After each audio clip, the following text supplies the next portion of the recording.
Hi every one. അപ്പം നമ്മളിന്ന് discuss ചെയ്യാൻ പോകുന്നത് 7ാം ക്ലാസ്സിലെ സോഷ്യൽ സയൻസിലെ 5ാമത്തെ ചാപ്റ്റർ ആയിട്ടുള്ള അവർ എർത്ത് ആണ്. അവർ എർത്ത് എന്താണ് നമ്മുടെ ഭൂമി. നിങ്ങൾ ആരെങ്കിലും ചാനൽ സബ്സ്ക്രൈബ് ചെയ്യാറുണ്ടെങ്കിൽ വേഗം സബ്സ്ക്രൈബ് ചെയ്തേക്കുക. അപ്പം നമുക്ക് കണ്ടന്റ് നോക്കാം. എന്താണ് പറയുന്നത്? Billions of years ago I was a burning sphere. Later on I was cold in the incessant rain. It again took millions of years for living beings to appear. വർഷങ്ങൾക്ക് മുൻപ് ഞാനൊരു ജ്വലിക്കുന്ന ഗോളമായിരുന്നു. പിന്നീട് ഞാൻ തണുത്താണ് ഇന്ന് കാണുന്ന ഭൂമിയായി മാറിയത്. അപ്പോൾ ജ്വലിച്ചുകൊണ്ടിരുന്ന ഒരു ഗോളം തണുത്ത് എന്തിലൂടെയാണ് തണുത്തത്? നിർത്താതെയുള്ള മഴയിലൂടെയാണ് തണുത്ത് പിന്ന് കാണുന്ന ഭൂമിയായി മാറിയതും അത് കഴിഞ്ഞ് ഒരുപാട് വർഷങ്ങൾക്ക് ശേഷമാണ് ലിവിങ് ബീങ്സ് ജീവജാലങ്ങൾ ഈ ഭൂമിയിൽ അപ്പിയർ ചെയ്യാനായി തുടങ്ങിയതും. You know that I am the only one to have life among the planets in the solar system. അപ്പോൾ നമ്മുടെ സോളാർ സിസ്റ്റത്തിലെ ഒരു പ്ലാനറ്റ് മാത്രമാണ് എർത്ത്. ജീവനുള്ള ഒരേ ഒരു പ്ലാനറ്റാണ് എർത്ത്. എർത്തിൽ മാത്രമാണ് ജീവൻ ഉള്ളത്. I have everything to support your life. എനിക്ക് ജീവൻ നിലനിർത്താൻ വേണ്ട എല്ലാ കാര്യങ്ങളുമുണ്ട് എന്നാണ് എർത്ത് പറയുന്നത്. എയർ ടു ബ്രീത്ത്, ശ്വസിക്കാൻ വേണ്ട വായു. വാട്ടർ ടു ഡ്രിങ്ക്, കുടിക്കാൻ വേണ്ട വെള്ളം. And for all other uses, soil four plant growth and so on. മണ്ണ്, പിന്നെന്താണ്, വെള്ളം, വായു, ഇതെല്ലാം തന്നെ എൻ്റെ കയ്യിലുണ്ട് എന്ന് എർത്ത് പറയുകയാണ്. നമ്മൾ ഡിസ്കസ് ചെയ്യുന്നത് എർത്തിൻ്റെ ഇൻറ്റീരിയറിനെ പറ്റിയാണ്, എർത്തിൻ്റെ ഉൾഭാഗത്തിനെ പറ്റിയാണ്. We are aware of temperature on earth surface but it is extreme heat inside the earth. നമുക്ക് ഭൂമിയിലെ ടെമ്പറേച്ചർ അറിയാം, ഭൂമിയിലെ താപനില നമുക്കറിയാം, നമുക്ക് എത്രയാണ് നമ്മളിപ്പോൾ ജീവിക്കുന്ന താപനില എന്ന് നമുക്കറിയാം. പക്ഷേ ഭൂമിയുടെ ഉള്ളിൽ എന്താണ് അവിടെ ഇത്രയും ചൂട് എന്ന് നമുക്കറിയില്ല. The temperature at the centre of the interior is about 5500 degrees Celsius. നമ്മൾ ജീവിക്കുന്നത് ഭൂമിയുടെ മുകളിലാണ്. എന്നാൽ ഭൂമിക്ക് ഉള്ളിലെ ടെമ്പറേച്ചറിനെ പറ്റിയും അവിടെയുള്ള ഹീറ്റിനെ പറ്റിയാണ് നമ്മൾ ഈ ഡിസ്കസ് ചെയ്യുന്നത്. ഭൂമിയുടെ സെൻറ്ററിലുള്ള ടെമ്പറേച്ചർ എന്ന് പറയുന്നത് 5500 degrees Celsius ആണ്. Have you heard of mines? Do you know how many kilometer deep the deepest mine is? About 12 kilometer. അപ്പോൾ നിങ്ങൾ ഖനി എന്ന് കേട്ടിട്ടുണ്ടോ? മൈൻസ് എന്നാൽ ഖനിയാണ്. അപ്പോൾ എത്ര ഉള്ളിലാണ് ഏറ്റവും ഡീപ്പായിട്ടുള്ള മൈൻ ഉള്ളത്? 12 കിലോമീറ്റേഴ്സിൻ്റെ ഉള്ളിലാണ്. Humans can reach even that far only with the help of machines and safety devices.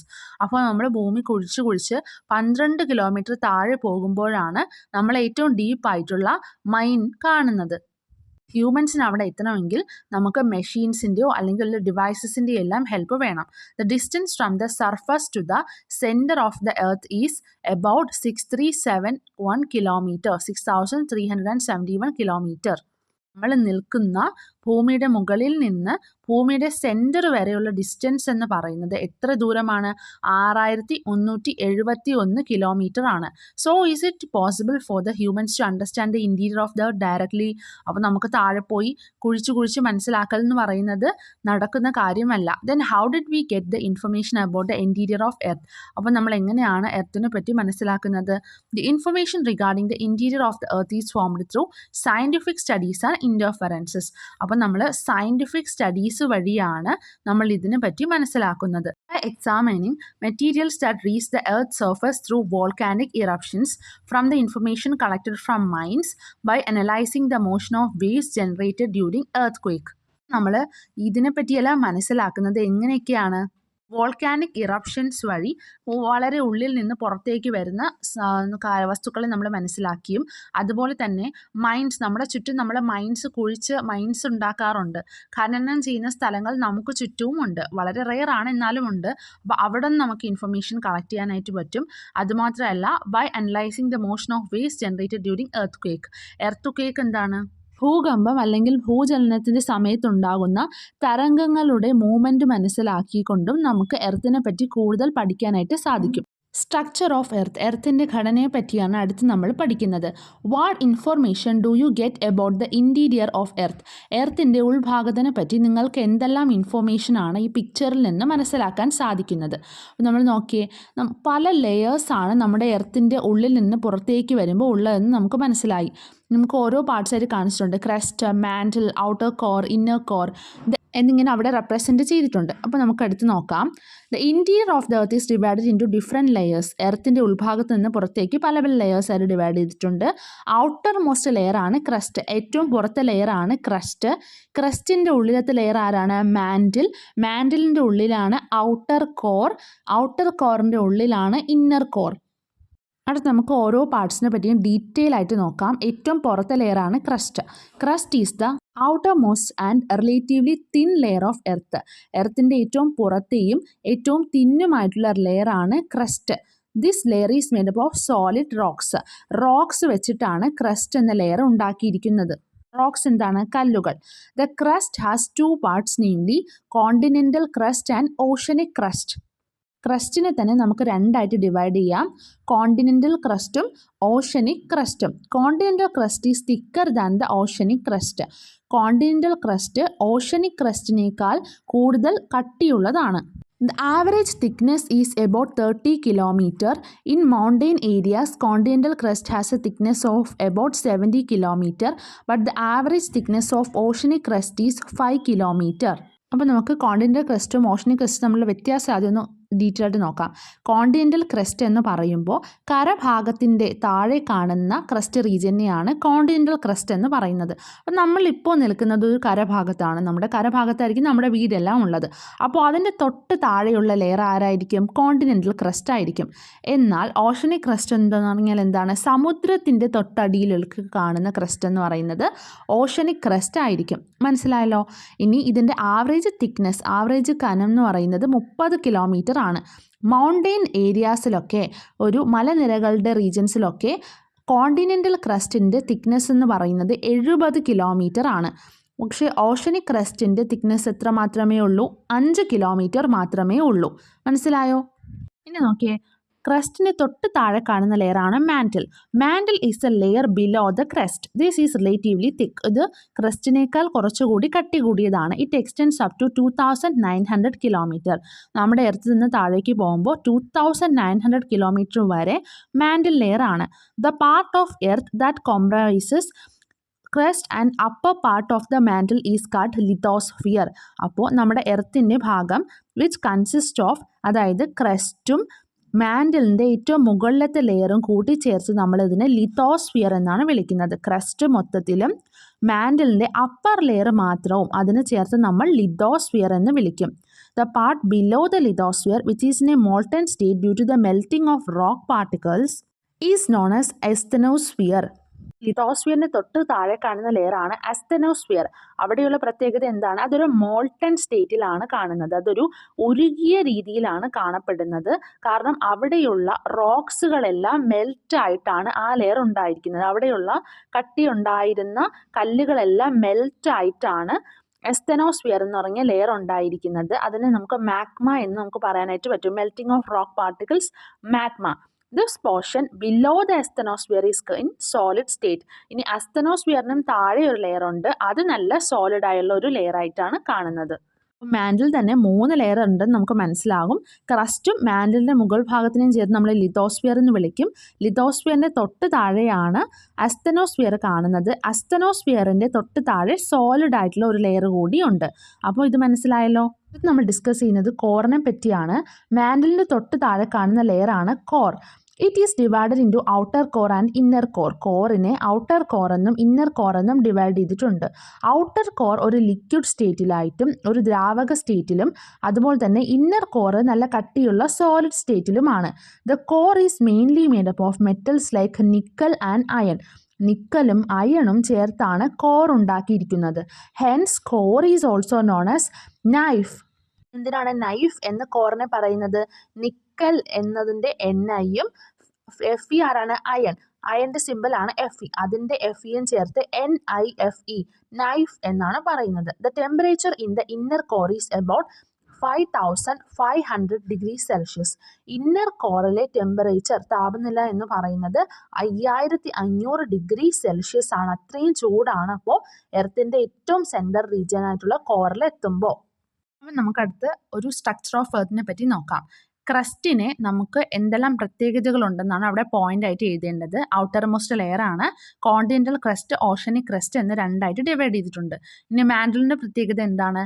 ക്രസ്റ്റിന്റെ താഴെ 2900 കിലോമീറ്റർ വരെ മാൻഡിൽ എന്ന ലെയർ ആണ്. ഇന്ന് അതിന് ലിതോസ്ഫിയർ എന്നും അസ്തനോസ്ഫിയർ എന്നും ഡിവിഷൻ ഉണ്ട്. ഇനി കോറിന്റെ പ്രത്യേകത എന്താണ്?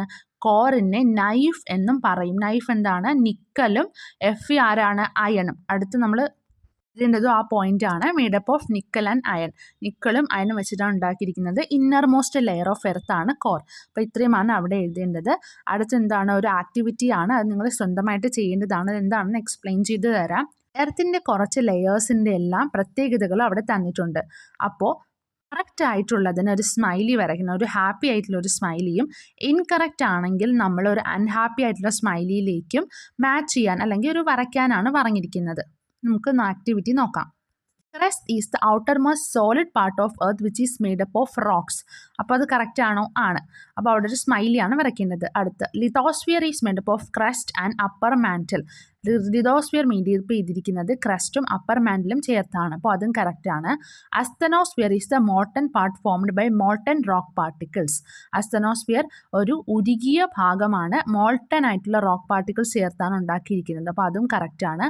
Outer core is in liquid state. അപ്പോൾ അത് കറക്റ്റ് ആണോ? ഇന്നർ കോറാണ് സോളിഡ് സ്റ്റേറ്റിലുള്ളത്. അപ്പോൾ അത് കറക്റ്റാണ്. അടുത്ത് continental crust and oceanic crust are two part of crust. ക്രസ്റ്റിൻ്റെ രണ്ട് ഭാഗങ്ങളാണ്, കോണ്ടിനെന്റൽ ക്രസ്റ്റും ഓഷ്യനിക് ക്രസ്റ്റും. അപ്പോൾ അതും ശരിയാണ്. അടുത്ത് core is also known as NIFE. കോറിനെ നമ്മൾ നൈഫ് എന്നും പറയും. അപ്പോൾ അതും കറക്റ്റാണ്. നിക്കലും അയണും ചേർന്നിട്ടാണ്. അപ്പോൾ ഇതെല്ലാം ശരിയായിട്ടുള്ളതാണ്. നമ്മൾ ഡിസ്കസ് ചെയ്യുന്നത് എർത്തിൻ്റെ അറ്റ്മോസ്ഫിയറിനെ പറ്റിയാണ്. How did earth and it's atmosphere transform in the way organism could survive. അപ്പോൾ എങ്ങനെയാണ് നമ്മൾ ഇന്ന് ഈ കാണുന്ന അറ്റ്മോസ്ഫിയർ ഉണ്ടായത്?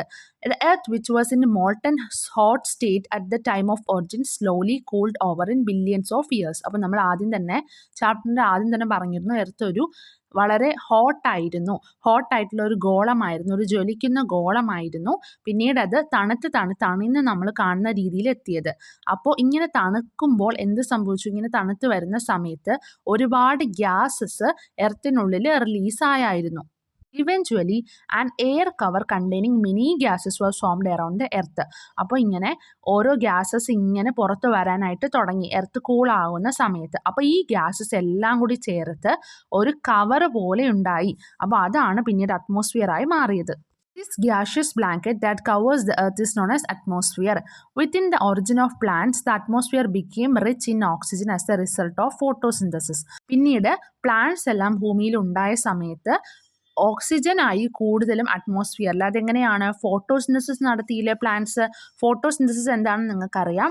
അപ്പോൾ പ്ലാന്റ്സ് ഫോട്ടോസിന്തസിസ് നടത്തിയപ്പോൾ ഓക്സിജൻ അല്ലേ റിലീസ് ചെയ്യുന്നത്. അപ്പോൾ ഈ ഓക്സിജൻ റിലീസ് ചെയ്തത് കൊണ്ട് ഈ അറ്റ്മോസ്ഫിയറിൽ ഒരുപാട് ഓക്സിജൻ ആവുകയും അറ്റ്മോസ്ഫിയർ ഓക്സിജൻ കാരണം നിറയുകയും ചെയ്തു. പക്ഷെ ഓക്സിജൻ മാത്രമല്ല അവിടെയുള്ളത്, nitrogen, oxygen, carbon dioxide, അങ്ങനെ ഒരുപാട് ഗ്യാസസ് അറ്റ്മോസ്ഫിയറിലുണ്ട്.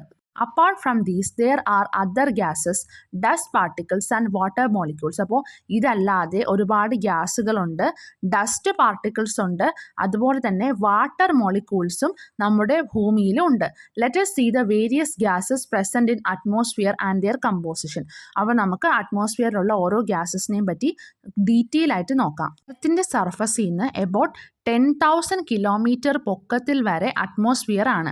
എർത്തിൻ്റെ സർഫസിൽ നിന്ന് തുടങ്ങി, എർത്തിൻ്റെ പ്രതലത്തിൽ നിന്ന് തുടങ്ങി ഏകദേശം 10,000 കിലോമീറ്റർ വരെ ആരാണ്? അറ്റ്മോസ്ഫിയർ ആണ്. But it is estimated that 97% of the total atmosphere air exist up to an altitude of about 29 kilometers from the earth's surface. As altitude increases, amount of gases decreases. അറ്റ്മോസ്ഫിയറിലെ 97% of ഗ്യാസസും നിൽക്കുന്നത് നമ്മുടെ എർത്തിൽ നിന്ന് 29 kilometre മുകളിലാണ്. പിന്നീട് ഒരുപാട് ഹൈറ്റിലേക്ക് പോകും തോറും ഗ്യാസുകൾ കുറഞ്ഞു വരും. Oxygen, the life-giving gas for humans and other living things, and carbon dioxide that helps the survival of plants are obtained from atmosphere. അപ്പോൾ അറ്റ്മോസ്ഫിയറിൽ ആരൊക്കെയുണ്ട്? നമുക്ക് ജീവൻ നിലനിർത്താൻ വേണ്ട ഓക്സിജനും പ്ലാന്റ്സിന് വേണ്ട കാർബൺ ഡൈ ഓക്സൈഡും ഉണ്ട്. These two gases play a vital role in sustaining life on earth. അപ്പോൾ ഭൂമിയിൽ ജീവൻ നിലനിർത്താൻ ഒരു ഇമ്പോർട്ടൻ്റ് ആയിട്ടുള്ള പാർട്ടാണ് ഈ രണ്ട് ഗ്യാസസ്. ആരൊക്കെയാണ്? ഓക്സിജനും കാർബൺ ഡൈ ഓക്സൈഡും. അപ്പോൾ നമുക്ക് കമ്പോസിഷൻ നോക്കാം. നമ്മുടെ ഭൂമിയിലെ അറ്റ്മോസ്ഫിയറിൻ്റെ 78% നൈട്രജനാണ്, 21% ഓക്സിജനാണ്, ബാക്കി എത്ര ശതമാനം ഉള്ളത്? 1%. ഈ 1%മാണ് ബാക്കിയുള്ള ഗ്യാസുകൾ. അതേതൊക്കെയാണ്? Argon, carbon dioxide, neon, helium, krypton, xenon, hydrogen. ഇതെല്ലാവരും കൂടി ചേർന്നിട്ട് 1% മാത്രമേ ഉള്ളൂ. What is the most abundant gas present in the atmosphere? അപ്പോൾ അറ്റ്മോസ്ഫിയറിലെ ഏറ്റവും അബണ്ടൻറ്റ് ഗ്യാസ് ആരാണ്? Nitrogen. Which is the combined percentage of the nitrogen and oxygen in the total atmospheric composition? അപ്പോൾ നൈട്രജനും ഓക്സിജനും കൂടി ചേർത്ത് എത്രയുണ്ട്? 99% ഉണ്ട്. The process by which water from the earth surface heated by the sun and reaches the atmosphere vapor is called evaporation. അപ്പോൾ evaporation എന്താണെന്നാണ് അടുത്ത് നമ്മൾ പഠിക്കുന്നത്. എർത്തിൽ നിന്നുള്ള വാട്ടർ, അതായത് കടലിലും ഓഷനിലും പോണ്ടിലും എല്ലാം കാണുന്ന വാട്ടർ സൂര്യൻ്റെ ചൂടിനാൽ എന്താകുന്നു? ഇവാപ്പറേഷൻ നടക്കുന്നു, വാപ്പറൈസ്ഡ് ആകുന്നു, ആവിയാകുന്നു. ഇപ്പോൾ നമ്മുടെ കടലിലും ഓഷനിലും കുളത്തിലും ഒക്കെ കാണുന്ന വെള്ളം ആവിയായി അറ്റ്മോസ്ഫിയറിലേക്ക് പോകുന്നു. അതിനെയാണ് ഇവാപ്പറേഷൻ എന്ന് പറയുന്നത്. The presence of water vapour in the atmosphere is only up to 90 kilometre from the earth surface. നമ്മുടെ ഭൂമിയുടെ സർഫസിൽ നിന്ന് 90 കിലോമീറ്റർ ഉയരത്തിൽ മാത്രമേ ഈ പോയ വാട്ടർ വേപ്പേഴ്സ് കാണുകയുള്ളൂ. Apart from gases and water molecule, dust particles are also part of atmosphere. അപ്പോൾ ഗ്യാസസും വാട്ടർ മോളിക്യൂൾസും അല്ലാതെ ഡസ്റ്റ് പാർട്ടിക്കിൾസും അറ്റ്മോസ്ഫിയറിൻ്റെ പാർട്ടാണ്. Dust particles are usually found in atmosphere near the earth surface. Earth സർഫസിൻ്റെ അറ്റ്മോസ്ഫിയറിൽ ഡസ്റ്റ് പാർട്ടിക്കിൾസും കാണുന്നുണ്ട്. ഗ്യാസസ് ഉണ്ട്, വാട്ടർ മോളിക്യൂൾസ് ഉണ്ട്. അപ്പോൾ അതുകൂടാതെ ഡസ്റ്റ് പാർട്ടിക്കിൾസും പൊടിപടലങ്ങളും കാണാറുണ്ട്. Water vapor condenses around fine dust particles in the atmosphere to form clouds. ഈ വാട്ടർ വേപ്പേഴ്സ്, നമ്മുടെ ഭൂമിയിൽ നിന്ന് വേപ്പറായി പോയ ഈ വാട്ടർ വേപ്പേഴ്സ് അറ്റ്മോസ്ഫിയറിൽ ചെന്നിട്ട് അവിടെയുള്ള പൊടിപടലങ്ങളോടൊപ്പം ചേർന്ന്, അല്ലെങ്കിൽ അതിന് ചുറ്റും പൊടിപടലങ്ങളുടെ ചുറ്റും വേപ്പറൈസ്ഡ് ആയിട്ടുള്ള സ്റ്റേറ്റിൽ നിന്നുകൊണ്ടാണ് ക്ലൗഡ്സ് ഉണ്ടാകുന്നത്. അങ്ങനെ നമുക്ക് ഈ ക്ലൗഡ്സ് ഫോം ചെയ്യാൻ ഹെൽപ്പ് ചെയ്യുന്നത് ആരാണ്? ഇങ്ങനെയുള്ള ഡസ്റ്റ് പാർട്ടിക്കിൾസ് ആണ്. അങ്ങനെയുള്ള ചെറിയ പൊടിപടലങ്ങളെ ഹൈഗ്രോസ്കോപ്പിക് ന്യൂക്ലിയൈ എന്നാണ് പറയുന്നത്. എന്താണ് പറയുന്നത്? Hygroscopic nuclei. Let see how the dust particle reach the atmosphere. അപ്പോൾ നമ്മൾ പറഞ്ഞു ഈ വാട്ടർ വേപ്പേഴ്സ് നമ്മുടെ ഭൂമിയിലുള്ള കടലിൽ നിന്നും ഓഷനിൽ നിന്നുമെല്ലാം ആവിയായാണ് മുകളിലേക്ക് പോയാണ് വാട്ടർ വേപ്പേഴ്സ് ഉണ്ടാകുന്നതെന്ന്. എന്നാൽ എങ്ങനെയാണ് അറ്റ്മോസ്ഫിയറിൽ ഡസ്റ്റ് പാർട്ടിക്കിൾസ് ഉണ്ടാകുന്നത്? From the earth by wind. എങ്ങനെയൊക്കെയാണ്? നമ്മുടെ എർത്തിൽ ഒരുപാട് പൊടിപടലങ്ങളുണ്ട്, അതെല്ലാം കാറ്റിൽ പറന്ന് അറ്റ്മോസ്ഫിയറിൽ എത്താം. അല്ലെങ്കിലോ coming out during volcanic eruptions. Volcano ഒക്കെ പൊട്ടിത്തെറിക്കുന്ന സമയത്ത് അറ്റ്മോസ്ഫിയറിലേക്ക് എത്തിച്ചേരുന്ന ഡസ്റ്റ് പാർട്ടിക്കിൾസ് ആകാം. അല്ലെങ്കിലോ ash produced during the burning of meteors. Meteors എന്താണെന്നൊക്കെ നിങ്ങൾ പിന്നീട് പഠിക്കും. അപ്പോൾ അതെല്ലാം മീറ്റിയോർസ് നമ്മൾ ഉൽക്കകൾ പോലുള്ള പാർട്ടിക്കിൾസ് ആണ്. അപ്പോൾ അതെല്ലാം ബേൺ ചെയ്യുന്ന സമയത്തും ഒരുപാട് ഡസ്റ്റ് പാർട്ടിക്കിൾസ് അറ്റ്മോസ്ഫിയറിൽ എത്തിച്ചേരും. See how atmosphere help in the survival of life on earth. അപ്പോൾ എങ്ങനെയാണ് അറ്റ്മോസ്ഫിയർ നമ്മുടെ ജീവൻ നിലനിർത്താൻ സഹായിക്കുന്നത്? Causes atmospheric phenomena. അപ്പോൾ അറ്റ്മോസ്ഫിയറിക് ഫെനോമിന കോസ് ചെയ്യുന്നത്. എന്താണ് അറ്റ്മോസ്ഫിയറിക് ഫെനോമിന? മഞ്ഞ് വീഴ്ചയൊക്കെ പോലുള്ളവയാണ് അറ്റ്മോസ്ഫിയറിക് ഫെനോമിന എന്ന് പറയുന്നത്. ഹെയിൽ സ്റ്റോംസ് അങ്ങനെയൊക്കെ നിങ്ങൾ കേട്ടിട്ടുണ്ടാവും. അപ്പോൾ അങ്ങനെയുള്ള ഫെനോമിനയെല്ലാം നടത്താൻ സഹായിക്കുന്നു. അതുപോലെ തന്നെ ഇങ്ങനെ ഒരു അറ്റ്മോസ്ഫിയർ ഉള്ളത് കൊണ്ട്, ഒരുപാട് ഗ്യാസസ് ചേർന്ന ഒരു അറ്റ്മോസ്ഫിയർ ഉള്ളത് കൊണ്ടാണ് സൂര്യനിൽ നിന്ന് നേരിട്ട് വരുന്ന UV റേസ് പോലുള്ള ഹാംഫുൾ റേസിൽ നിന്ന് നമുക്ക് പ്രൊട്ടക്ഷൻ കിട്ടുന്നത്. നമുക്ക് അപകടകാരികളായിട്ടുള്ള റേസിൽ നിന്ന് നമുക്ക് പ്രൊട്ടക്ഷൻ കിട്ടുന്നത് ഇങ്ങനെ അറ്റ്മോസ്ഫിയർ ഒരു ലെയറായി നിൽക്കുന്നത് കൊണ്ടാണ്.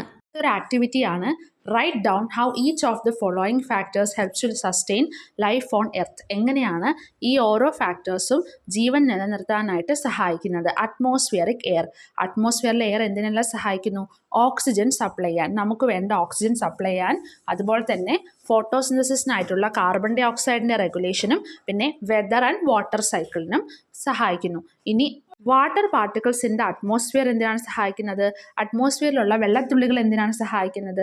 ടെമ്പറേച്ചർ റെഗുലേഷനും ഹ്യൂമിഡിറ്റി എല്ലാം മെയിൻറ്റെയിൻ ചെയ്യാനും. നമ്മൾ ടെമ്പറേച്ചർ ഒരേപോലെ മെയിൻറ്റെയിൻ ചെയ്ത് പോകുന്നതും, അതായത് നമുക്ക് ഒരുപാട് ചൂടടിക്കാത്തതിന് കാരണം എന്താണ്? ഇതൊരു ലെയറായി അവിടെ നിൽക്കുന്നത് കൊണ്ടാണ്. വാട്ടർ ഒരു ലെയർ പോലെ അറ്റ്മോസ്ഫിയറിൽ നിൽക്കുന്നത് കൊണ്ടാണ്. അത് കഴിഞ്ഞ് ഡസ്റ്റ് പാർട്ടിക്കിൾസ് ഇൻ അറ്റ്മോസ്ഫിയറിൽ പൊടിപടലങ്ങൾ എന്തിനു സഹായിക്കുന്നു? ക്ലൗഡ് ഫോം ചെയ്യാനായിട്ട് സഹായിക്കുന്നു. നമുക്ക് അറ്റ്മോസ്ഫിയർ എത്ര ഇമ്പോർട്ടൻ്റ് ആണെന്ന് നമുക്ക് മനസ്സിലായി. പക്ഷേ അറ്റ്മോസ്ഫിയർ ഇപ്പോൾ വേഗം പൊല്യൂട്ടഡ് ആവുകയാണ്, മലിനീകരണം നടക്കുകയാണ് അറ്റ്മോസ്ഫിയറിൽ. അതിന് കാരണം എന്താണ്? നമ്മൾ ഒരുപാട് വാഹനങ്ങൾ ഉപയോഗിക്കുന്നതും ഒരുപാട് ഫാക്ടറിയിൽ നിന്നുള്ള വേസ്റ്റും ഒക്കെയാണ്. The mixing up of smoke, toxic gases and other chemicals in the air that alters the composition of atmosphere is known as atmospheric pollution.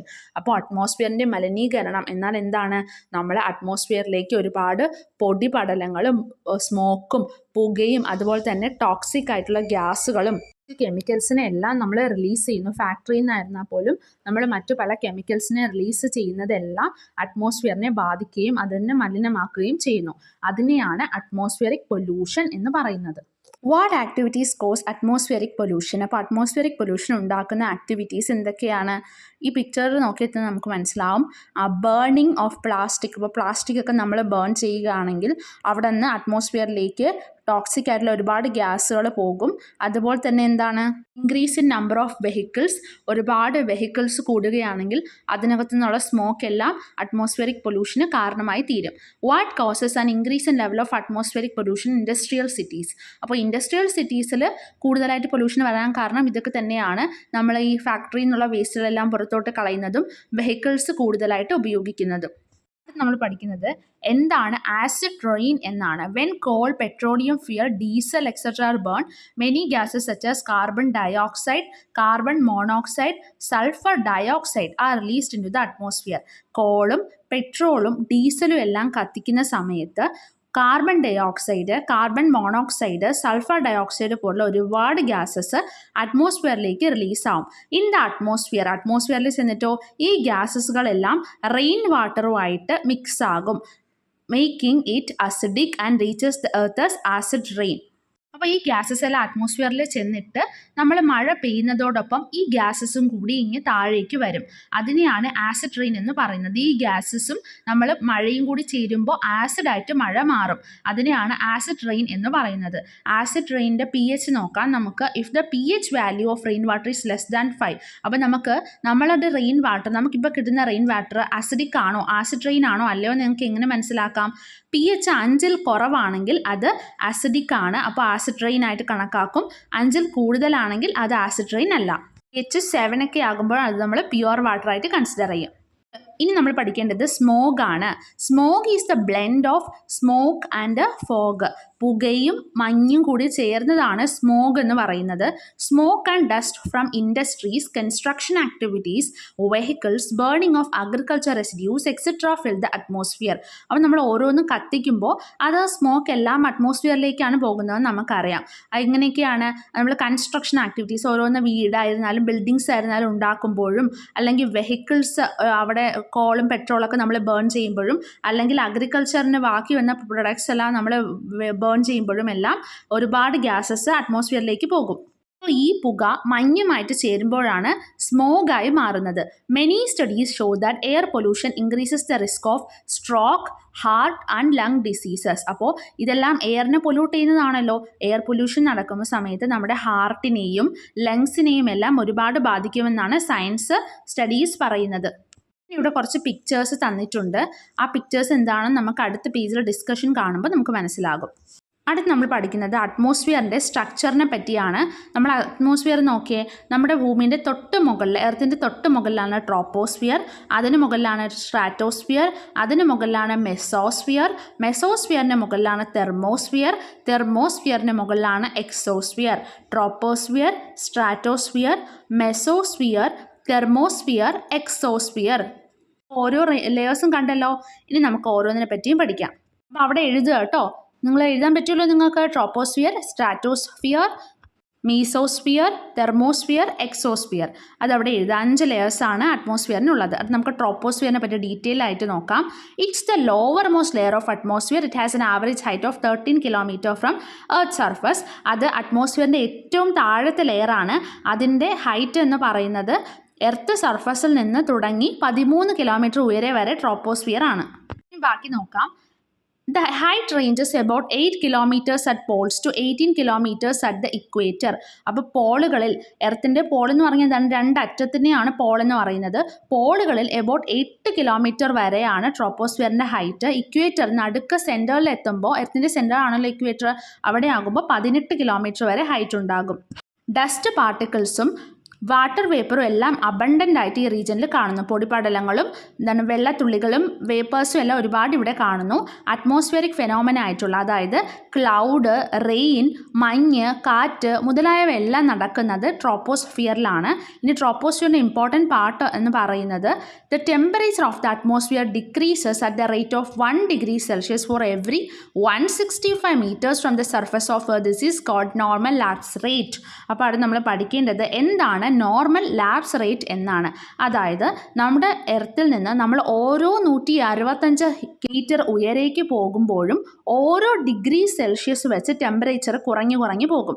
അതായത് ആദ്യത്തെ 165 മീറ്ററിൽ 2 ഡിഗ്രിയാണ് ടെമ്പറേച്ചർ എങ്കിൽ അടുത്ത 165 മീറ്റർ ഹൈറ്റ് എത്തുമ്പോൾ അത് 1 ഡിഗ്രി സെൽഷ്യസ് ആയിട്ട് കുറയും. അങ്ങനെ ഓരോ ഡിഗ്രി സെൽഷ്യസ് ഓരോ 165 മീറ്ററിലും കുറഞ്ഞാണ് പോകുന്നത്.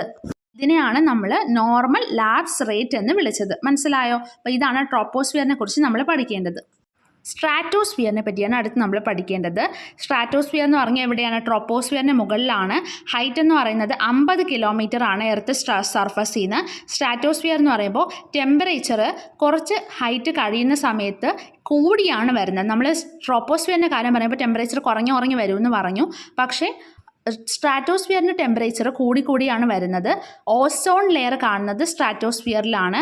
ഓസോൺ ലെയർ എന്ന് പറയുന്നത് നമ്മുടെ എർത്ത് സർഫസിൽ നിന്ന് 25 കിലോമീറ്റർ ഉയരെയാണ് കാണുന്നത്. മനസ്സിലായല്ലോ? നമ്മുടെ സ്ട്രാറ്റോസ്ഫിയറിൻ്റെ ലെയറിലാണ് ഓസോൺ ഉള്ളത്. ഓസോൺ എന്തിനാണ് നമ്മളെ ഹെൽപ്പ് ചെയ്യുന്നത്?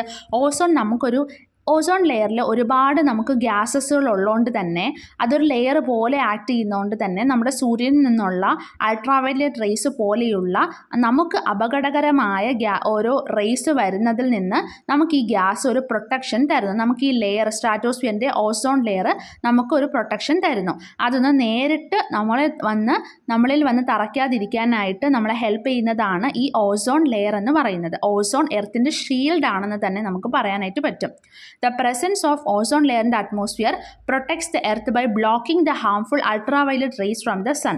സൂര്യനിൽ നിന്നുള്ള അൾട്രാവയലറ്റ് റേസ് നമ്മളിൽ നേരിട്ട് എത്തുന്നത് തടയുന്നവരാണ് ഓസോൺ ലെയർ. അൾട്രാവയലറ്റ് റേസ് നമ്മുടെ എർത്തിലേക്ക് നേരിട്ട് എത്തുകയാണെങ്കിൽ ഒരുപാട് ചൂട് കൂടുകയും ഒരുപാട് നമുക്ക് ദോഷകരമാകുകയും ലിവിങ് ഓർഗാനിസംസ് എല്ലാം ചത്തുപോകാൻ വരെ കാരണമായി തീരും. അതുകൊണ്ട് തന്നെ ഇത് വളരെ ഹാംഫുൾ ആണ് അൾട്രാവയലറ്റ് റേസ്. അപ്പോൾ അതിൽ നിന്ന് നമുക്ക് പ്രൊട്ടക്ഷൻ കിട്ടുന്നതാണ് ഓസോൺ ലെയർ. അടുത്ത് നോക്കി എന്തെല്ലാം പ്രശ്നങ്ങളാണ് അൾട്രാവയലറ്റ് റേസ് കാരണം നമുക്ക് വരുന്നത്. ഫുഡ് ചെയിൻ എല്ലാം കൊളാപ്സ് ആകും. ഫുഡ് ചെയിനിൽ പ്രശ്നങ്ങൾ ഉണ്ടാകും. ക്രോപ്പിന് ഡാമേജ് പറ്റും. ഓരോ ധാന്യങ്ങൾക്ക് ഡാമേജ് ഉണ്ടാകും. പ്ലാന്റ് നന്നായിട്ട് വളരുകയില്ല. പിന്നെന്താണ് ഏർലി ഏജിങ്, അതായത് നേരത്തെ തന്നെ പ്രായം ആകും. അതുപോലെ തന്നെ കാരണം എന്താണ്, ഈ അൾട്രാവയലറ്റ് റേസ് നമ്മുടെ സ്കിന്നിലേക്ക് വരികയാണെങ്കിൽ നമ്മുടെ സ്കിന്നെല്ലാം ചുളിയുകയാണ് ചെയ്യുന്നത്. അതുപോലെ തന്നെ നമുക്ക് ഈ റേസ് നേരിട്ട് വരികയാണെങ്കിൽ നമ്മുടെ കണ്ണിന് പ്രശ്നമാണ്. നമുക്ക് കണ്ണുമായി ബന്ധപ്പെട്ട കാഴ്ചശക്തി കുറയുന്ന അസുഖങ്ങൾ ഉണ്ടാകും. അതുപോലെ തന്നെ ഈ സ്കിന്നിൽ നേരിട്ട് അൾട്രാവയലറ്റ് റേസ് വരികയാണെങ്കിൽ നമുക്ക് എന്ത് പറ്റും? സ്കിൻ ക്യാൻസർ പോലുള്ള അസുഖങ്ങൾ, മാരകമായ അസുഖങ്ങൾ ഉണ്ടാകാൻ കാരണമായി തീരും. അതുകൊണ്ട് തന്നെ നമ്മൾ എപ്പോഴും സണ്ണിൽ നിന്ന് നേരിട്ട് റേസ് അടിക്കുന്നത് പ്രൊട്ടക്റ്റ് ചെയ്ത് വേണം നമ്മൾ ഡെയിലി പോയി വരാനായിട്ട്. ഇനി സെപ്റ്റംബർ 16 ആണ് വേൾഡ് ഓസോൺ ഡേ ആയിട്ട് ആചരിക്കുന്നത്. Objective behind observing these day is to create awareness among people about the need to protect ozone layer and to control the use of products that can cause ozone depletion. അപ്പോൾ എന്തിനാണ് നമ്മൾ September 16 ozone day ആയിട്ട് ആചരിക്കുന്നത്? എല്ലാവർക്കും awareness കൊടുക്കാനാണ്, എല്ലാവർക്കും ഒരു അവബോധം നൽകാനാണ്. അതായത് നമ്മൾ ഓസോൺ ലെയറിനെ എന്തായാലും പ്രൊട്ടക്റ്റ് ചെയ്യേണ്ടതുണ്ട്. ഓസോൺ ലെയറിന് വിള്ളലുകൾ ഏൽക്കാൻ കാരണമായിട്ട് ഒരുപാട് കാരണങ്ങളുണ്ട്. അതെല്ലാം മനുഷ്യൻ്റെ കാരണങ്ങളും കൂടിയാണ്. അതായത് മനുഷ്യനിലൂടെ ഉണ്ടാകുന്ന കാരണങ്ങൾ കൂടിയാണ്. ഒരുപാട് വെഹിക്കിൾസ് ഉപയോഗിക്കുക, അല്ലെങ്കിൽ ഒരുപാട് ഫ്ലൂറോ കാർബൺസ് അടങ്ങിയ സാധനങ്ങൾ നമ്മൾ ഉപയോഗിക്കുന്നു. ഫ്രിഡ്ജിൽ നിന്നെല്ലാം പുറപ്പെടുവിക്കുന്ന ഗ്യാസുകളെല്ലാം ഇതുപോലെയുള്ള ഈ ഓസോൺ ലെയറിൽ ഹോളുകൾ ഉണ്ടാവാനായിട്ട് കാരണമാണ്. അപ്പോൾ അതെല്ലാം നമ്മൾ കുറയ്ക്കണം. ചില സ്പ്രേകളിലെല്ലാം ഓസോണിനെ ബാധിക്കുന്ന ചില കെമിക്കൽസ് അടങ്ങിയിട്ടുണ്ട്. അപ്പോൾ അടുത്ത് നമുക്ക് മീസോസ്ഫിയർ നോക്കാം. Atmosphere layer extends from about 50 kilometres to 80 kilometres above the stratosphere. അപ്പോൾ ട്രോപ്പോസ്ഫിയറും സ്ട്രാറ്റോസ്ഫിയറും കഴിഞ്ഞ് സ്ട്രാറ്റോസ്ഫിയർ നമ്മൾ പറഞ്ഞു ഏകദേശം 50 കിലോമീറ്റർ വരെയാണെന്ന്. 50 മുതൽ 80 കിലോമീറ്റർ വരെയാണ് mesosphere. Phenomena of decrease in temperature with increase in height is present in this layer also. ഈ ലെയറിലും ഹൈറ്റ് കൂടുന്നതനുസരിച്ച് ടെമ്പറേച്ചർ കുറഞ്ഞു വരുന്നു. എബൌട്ട് 80 കിലോമീറ്റർ ആകുമ്പോഴേക്കും ടെമ്പറേച്ചർ -100 ഡിഗ്രി സെൽഷ്യസിലേക്ക് എത്തുന്നു. ഏറ്റവും കുറഞ്ഞ ടെമ്പറേച്ചർ കാണുന്നത് മീസോസ്ഫിയറിലാണ്. Most of the meteors that are enter the atmosphere burn down in this layer. അതായത് മീറ്റിയോഴ്സ് എല്ലാം കാണുന്നത് മീസോസ്ഫിയറിലാണ്. മീറ്റിയോഴ്സ് എന്താണെന്നെല്ലാം നിങ്ങൾ പിന്നീട് പഠിക്കും. തെർമോസ്ഫിയർ എന്താണെന്നാണ് അടുത്ത് നമ്മൾ നോക്കുന്നത്. തെർമോസ്ഫിയർ എന്ന് പറയുമ്പോൾ ഏകദേശം 80 മുതൽ 400 കിലോമീറ്റർ വരെ ആണ് തെർമോസ്ഫിയർ എന്ന് പറയുന്നത്. ടെമ്പറേച്ചർ ഓഫ് തെർമോസ്ഫിയർ ഹൈറ്റിനനുസരിച്ച് കൂടുകയാണ് ചെയ്യുന്നത്. ലോവർ പാർട്ട് ഓഫ് തെർമോസ്ഫിയറിനെയാണ് അയനോസ്ഫിയർ എന്ന് പറയുന്നത്. Lower part of thermosphere is ionosphere. Ionosphere എന്ന് പറഞ്ഞാൽ എന്താണ്? തെർമോസ്ഫിയറിൻ്റെ ഏറ്റവും താഴത്തെ ഭാഗമാണ് അയനോസ്ഫിയർ. അയനോസ്ഫിയറിനെ പറ്റി ഡീറ്റെയിൽ ആയിട്ട് നോക്കുകയാണെങ്കിൽ 80 മുതൽ 400 കിലോമീറ്റർ വരെയാണ് അയനോസ്ഫിയർ കാണുന്നത്. അൾട്രാവയലറ്റ് റേസ്, എക്സ് റേസ് ഇങ്ങനെയുള്ള സൂര്യനിൽ നിന്ന് വരുന്ന റേഡിയേഷൻസ് അയനോസ്ഫിയറിലുള്ള ഗ്യാസ് മോളിക്യൂൾസിനെ എല്ലാം അയോൺസ് ആക്കി മാറ്റുന്നു. ഇതിനെയാണ് നമ്മൾ അയനൈസേഷൻ എന്ന് പറയുന്നത്. അങ്ങനെ നടക്കുന്ന റീജിയൻ ആയതുകൊണ്ടാണ് നമ്മൾ അയനോസ്ഫിയർ എന്ന് പറയുന്നത്. അയനൈസേഷൻ നടക്കുന്ന റീജിയനാണ് അയനോസ്ഫിയർ. അപ്പോൾ ഇങ്ങനെ ഗ്യാസ് മോളിക്യൂൾസിനെ ഈ റേഡിയേഷൻസ് എല്ലാം അയോൺസ് ആക്കി മാറ്റുന്നു. ഈ അയൺസിനെല്ലാം ഇലക്ട്രിസിറ്റി കണ്ടക്ട് ചെയ്യാനും പറ്റും. Radio waves are electromagnetic waves. Radio waves എന്ന് പറയുന്നത് ഇലക്ട്രോമാഗ്നറ്റിക് വേവ്സ് ആണ്. Therefore, this region enables long distance transmission of radio waves. അപ്പോൾ അയനോസ്ഫിയറിൽ റേഡിയോ വേവ്സ് ആണ് കൂടുതലായി കാണുന്നതും റേഡിയോ വേവ്സിൻ്റെ ട്രാൻസ്മിഷൻ ഏറ്റവും കൂടുതൽ കാണുന്നത് അയനോസ്ഫിയറിലാണ്. അടുത്ത് നമ്മൾ പഠിക്കുന്നത് എക്സോസ്ഫിയർ ആണ്. എക്സോസ്ഫിയർ എന്ന് പറയുന്നത് അറ്റ്മോസ്ഫിയറിൻ്റെ മുകളിലാണ് എക്സോസ്ഫിയർ കാണുന്നത്. എയർ മോളിക്യൂൾസിൻ്റെ പ്രസൻസ് എക്സോസ്ഫിയറിൽ ഒരുപാടുണ്ട്. About 400 kilometre from the surface, 400 kilometre ദൂരെയാണ് എക്സോസ്ഫിയർ കാണുന്നത്. Gradually decreases and layer becomes part of the outer space. പയ്യെ പയ്യെ എയർ മോളിക്യൂൾസിൻ്റെ പ്രസൻസ് കുറഞ്ഞു വരികയാണ് ചെയ്യുന്നത് എക്സോസ്ഫിയറിൽ. അപ്പോൾ എക്സോസ്ഫിയറിനെ പറ്റി എന്താണ് പഠിക്കേണ്ടത്? ഏറ്റവും പുറത്തെ ലെയറാണ്. എയർ മോളിക്യൂൾസ് കാണുന്നു എക്സോസ്ഫിയറിൽ. ഏകദേശം 400 കിലോമീറ്റർ വരെയൊക്കെയാണ് എക്സോസ്ഫിയറിൽ എയർ മോളിക്യൂൾസ് കാണുന്നത്. അതുപോലെ തന്നെ എയർ മോളിക്യൂൾസ് കുറഞ്ഞു വരികയാണ് ചെയ്യുന്നത്. എന്നിട്ട് അത് പിന്നീട് ഔട്ടർ സ്പേസിലേക്ക് അങ്ങ് ചേരുകയാണ് ചെയ്യുന്നത്. അതായത് ഒന്നുമില്ലാത്തൊരു വാക്യൂം സ്പേസിലേക്ക് അങ്ങ് ചേരുകയാണ് ചെയ്യുന്നത്. ഇനി നമ്മൾ മാച്ച് ചെയ്യാനായിട്ടാണ്. എക്സോസ്ഫിയർ എന്താണ്? Air molecules gradually reduce and dissolve into space. 4ാമത്തെ പോയിൻ്റാണ് എക്സോസ്ഫിയർ. അടുത്ത തെർമോസ്ഫിയർ ആരാണ്? തെർമോസ്ഫിയറിന് എന്തായിരിക്കും വരിക? തെർമോസ്ഫിയറിൽ temperature increases with increase in ഓൾട്ടിറ്റ്യൂഡിനോടൊപ്പം ടെമ്പറേച്ചർ കൂടുന്നു. ഹൈറ്റ് കൂടുന്ന സമയത്ത് ടെമ്പറേച്ചറും കൂടുന്നു. അത് തെർമോസ്ഫിയറിൻ്റെ ഒരു പ്രത്യേകതയാണ്. പിന്നെ located at an altitude of about 80 to 400 kilometre ആണ് തെർമോസ്ഫിയർ. ഇനി മീസോസ്ഫിയർ എന്താണ്? മീറ്റിയോഴ്സ് കാണുന്നതാണ് മീസോസ്ഫിയർ. അതുമാത്രമല്ല അവിടെയാണ് ഏറ്റവും കുറഞ്ഞ ടെമ്പറേച്ചർ കാണുന്നത്. അത് കഴിഞ്ഞ് സ്ട്രാറ്റോസ്ഫിയറിൻ്റെ പ്രത്യേകത എന്താണ്? ഓസോൺ ലെയർ കാണുന്നു. Zone where ozone is present. അത് കഴിഞ്ഞ് ട്രോപ്പോസ്ഫിയർ ഉണ്ട്. ട്രോപ്പോസ്ഫിയറിൻ്റെ പ്രത്യേകത എന്താണ്? Layer in which temperature decreases at a certain rate according to increase in height. Height കൂടുന്ന സമയത്ത് ടെമ്പറേച്ചർ കുറയും. ഓരോ 165 മീറ്റർ കൂടുമ്പോഴും 1 ഡിഗ്രി സെൽഷ്യസ് വെച്ച് ടെമ്പറേച്ചർ കുറയും. അപ്പോൾ ഇത്രയാണ് ആക്ടിവിറ്റീസിലുള്ളത്. ഇത്രയാണ് ചാപ്റ്റർ. എല്ലാവർക്കും മനസ്സിലായെങ്കിൽ സബ്സ്ക്രൈബ് ചെയ്യുക. Thank you.